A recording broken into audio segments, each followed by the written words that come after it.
നമുക്ക് ഭക്ഷണം കഴിച്ചാലോ?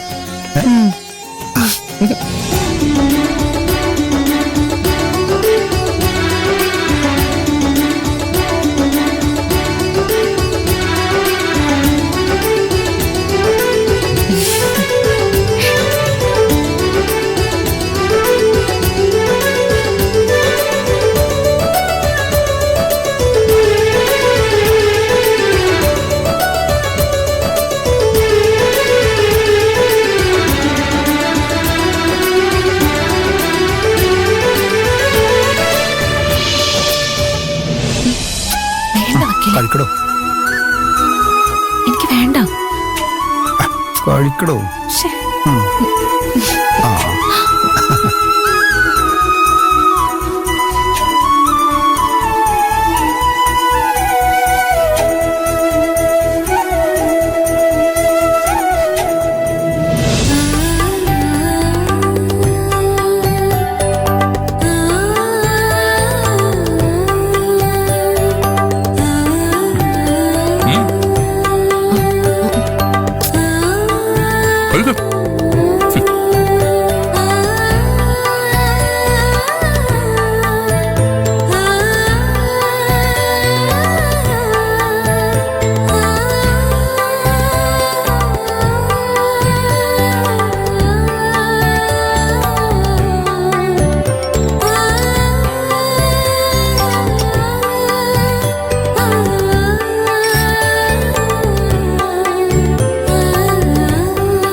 മഹിമയും മുകുന്ദനും ഭയങ്കര സ്നേഹത്തിലല്ലേ? ആ നിനക്ക് ഇപ്പോഴാണോ മനസ്സിലാവുന്നത്? അവര് കല്യാണത്തിന് മുമ്പേ പ്രേമിച്ചു തുടങ്ങിയവരല്ലേ? അതുകൊണ്ടാണോ അവര് ഇപ്പോഴും നല്ല റൊമാൻറ്റിക് ആയിട്ട് പെരുമാറുന്നേ? ആ എനിക്കറിയില്ല.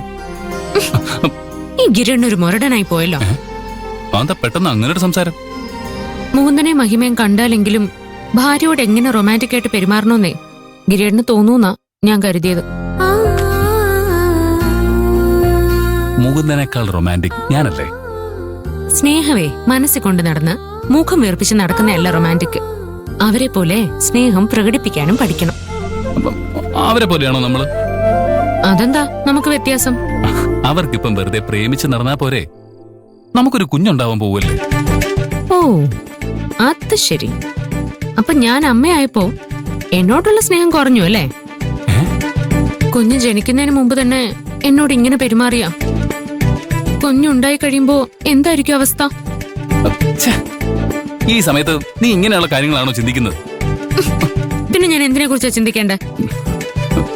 നമ്മളിപ്പോ കുഞ്ഞിനെ കുറിച്ചല്ലേ ചിന്തിക്കാൻ. അവൾക്കല്ലേ നമ്മൾ കൂടുതൽ പ്രാധാന്യം നൽകേണ്ടത്. അപ്പൊ എന്റെ കാര്യോ? നീ ഹാപ്പിയായി ഇരുന്നാലല്ലേ നമ്മുടെ കുഞ്ഞും ഹാപ്പി ആയിരിക്കും. ഓഹോ, അപ്പൊ എന്നെ ഹാപ്പി ആയിട്ട് വെക്കുന്നത് കുഞ്ഞിന് വേണ്ടിയാണല്ലേ? അല്ലാതെ എന്നോടുള്ള സ്നേഹം കൊണ്ടൊന്നും അല്ല. എന്നെ കുഞ്ഞിന്റെ അമ്മയായിട്ടല്ലാതെ ഗിരിയേട്ടന്റെ ഭാര്യയായിട്ടൊന്ന് കണ്ടൂടെ? അത് രണ്ടും ഒന്നല്ലേ? അല്ല, ഗിരിയേട്ടനിപ്പോ എന്നോട് പണ്ടത്തെ സ്നേഹം ഒന്നുമില്ല. അങ്ങനെ പറയരുത്. എന്നാ പറ, എന്നോടാണോ കുഞ്ഞിനോടാണോ കൂടുതൽ ഇഷ്ടം? അതിപ്പോ സത്യസന്ധമായിട്ട് പറഞ്ഞോണം. സ്വാഭാവികമായും കുഞ്ഞിനോടാവുമല്ലോ.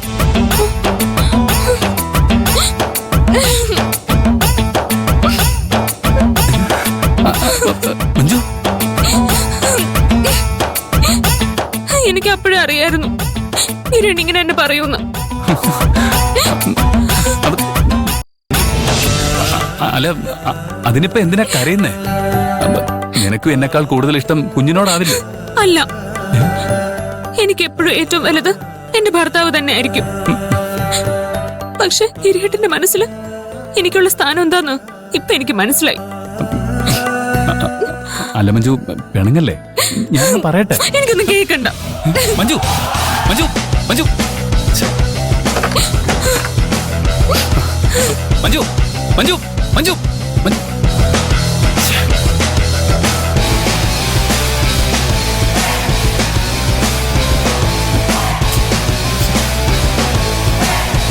ഇവിടുത്തെ എന്തൊക്കെയായി ചിന്തിച്ചു കൂട്ടുന്നേ.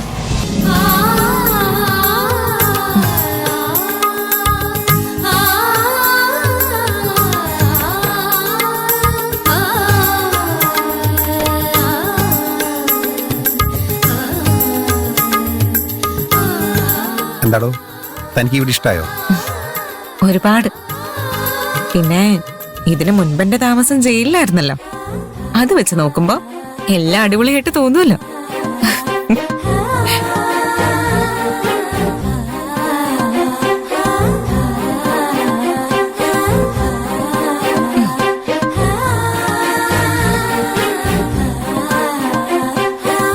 ജയിലിലെ അനുഭവങ്ങള് തനിക്ക് മാനസികമായിട്ട് ഒരുപാട് മുറിവുകൾ ഉണ്ടാക്കിയിട്ടുണ്ടാവും എനിക്കറിയാം. വക്കീല് വിചാരിക്കുന്ന പോലെ എനിക്കൊരു കുഴപ്പമില്ല. അവിടെയുള്ള പ്രശ്നങ്ങളെല്ലാം നേരിട്ടിട്ടും താൻ തളർന്നു പോയില്ലെന്നാണോ പറയുന്നത്? ജീവിതത്തിൽ പ്രതീക്ഷ ഇല്ലാതാവുമ്പോഴാ മനുഷ്യര് തളർന്നു പോകുന്നേ. എനിക്ക് വേണ്ടി ഓരോ നിമിഷവും പോരാടാൻ വക്കീല് പുറത്തുണ്ടെന്ന് എനിക്കറിയായിരുന്നു. ആ സ്നേഹമായിരുന്നു എന്റെ ധൈര്യം, എന്റെ പ്രതീക്ഷ. അതുകൊണ്ടാ ഞാൻ പറഞ്ഞത് എനിക്കൊരു വിഷമമില്ലാന്ന്. പക്ഷേ എനിക്കൊരു വിഷമമുണ്ടായിരുന്നു. കല്യാണം കഴിഞ്ഞ് ഇത്രയും നാളും കാത്തിരുന്ന് ആദ്യ രാത്രി സെറ്റായ ദിവസം തന്നെയായിരുന്നു തന്റെ അറസ്റ്റ്.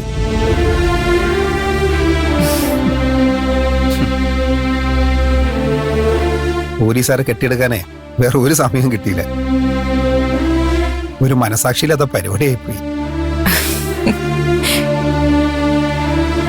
വക്കീല് വല്ലാതെ വിഷമിച്ചു അല്ലേ? പിന്നെ ഇല്ലേ,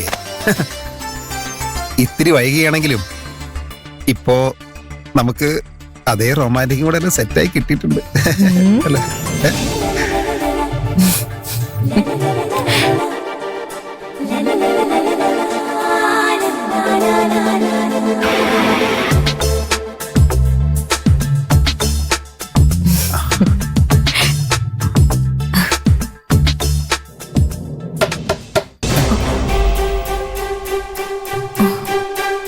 ആരാത്?